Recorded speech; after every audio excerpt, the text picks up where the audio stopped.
Vous savez, il y a des gens qui vont passer toute leur vie à jeûner Ramadan sur Ramadan, Ramadan sur Ramadan. Et arrivé au jour de la résurrection, il va prendre sa copie et il va voir que tous ces Ramadans-là, il y a quoi dessus, il y a quoi dessus, il y a quoi dessus. Mais il ne comprend pas. Parce que il n'a pas rempli les conditions du jeûne, du Ramadan. Parce que vous devez savoir que le Ramadan, là, il y a des conditions. Si tu ne remplis pas ces conditions-là, tu vas faire régime. Comme les Français le disent. C'est-à-dire, tu t'es abstenu de boire et de manger pour faire régime. Mais tu n'as pas de récompense. Alors certaines personnes vont se demander, mais les conditions du Ramadan, du jeûne, c'est quoi? Le prophète alayhi salatu wa salam, il nous dit, Man sawma Ramadan. Man sawma Ramadan.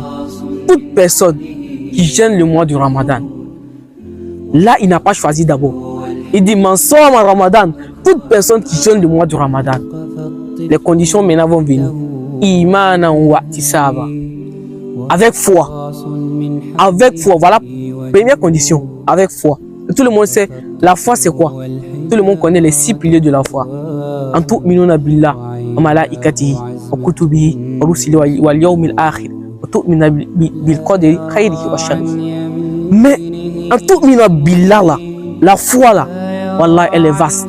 Quand tu dis en tout minuna billah, c'est-à-dire tu crois en Allah subhanahu wa ta'ala. Tu sais que c'est Allah qui a créé tout ce que tu vois, tout ce que tu ne vois pas. C'est Allah qui a créé les hommes et les guides. Et tout va revenir vers Allah subhanahu wa ta'ala. Quand tu veux quelque chose, tu demandes à Allah. Quand tu veux la protection, tu demandes à Allah. Vous savez qu'il y a des gens qui vont gêner le mois du Ramadan, mais il va porter des bagues. Bagues là, c'est pas pour porter que c'est joli et tout. Quand tu veux les demander, il va te dire c'est bague de protection. Il y a des gens qui vont attacher quelque chose sur les reins. Quand tu vas demander, c'est protection. Alors que tu jeûnes le mois du Ramadan, quand ton jeûne n'est pas accepté, en fait, tu fais du régime. Parce que première condition du jeûne là, c'est quoi? Imanan. Imanan, la foi d'abord. C'est pour ça que le prophète alayhi salam, il dit Iza sa'alta fas'alillah. Quand tu veux demander quelque chose là, demande à Allah subhanahu wa ta'ala.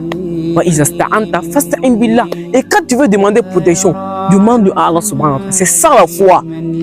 Voilà, première condition, c'est ça. Première condition d'abord. Deuxième condition, c'est quoi? Imanan wa ihtisaba. Et que tu espères la récompense auprès d'Allah subhanahu wa ta'ala. Tu ne gênes pas pour que les gens voient. Tu ne gênes pas pour que les gens parlent. Et les savants disent que non. Là, le prophète, il a parlé de jeûne.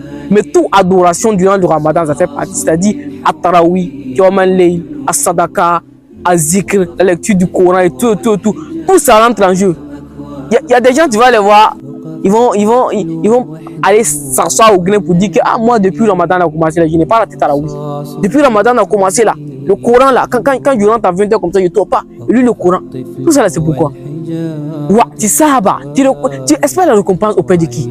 Auprès d'Allah subhanahu wa ta'ala. Alors, ferme ta bouche. Tout ce que tu fais là, peu importe, les gens, ils n'ont qu'à parler, les gens, ils n'ont qu'à voir. Toi, tu t'en fous. Iman wa ihtisaba. Tu espères la récompense auprès d'Allah subhanahu wa ta'ala. Voilà, deuxième condition. Si tu as rempli maintenant les deux conditions, le prophète dit quoi? Allah va lui pardonner tous tes péchés. Ce n'est pas les péchés que tu as fait durant l'année ou durant l'année passée, non.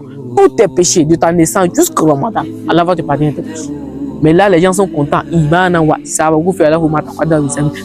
gens sont contents. Allah va te pardonner tes péchés, mais n'oublie pas les deux conditions avant. Tu dois les remplir. Donc, vos mouvements de bague, protection, tout cela, ça va garder ton jeûne. Faites attention parce que tu vas jeûner. Pensant que tu jeûnes alors que tu fais du régime. À la phase de des croyances sincères et puis, quand on nous dit c'est un danger. Salam alaikum.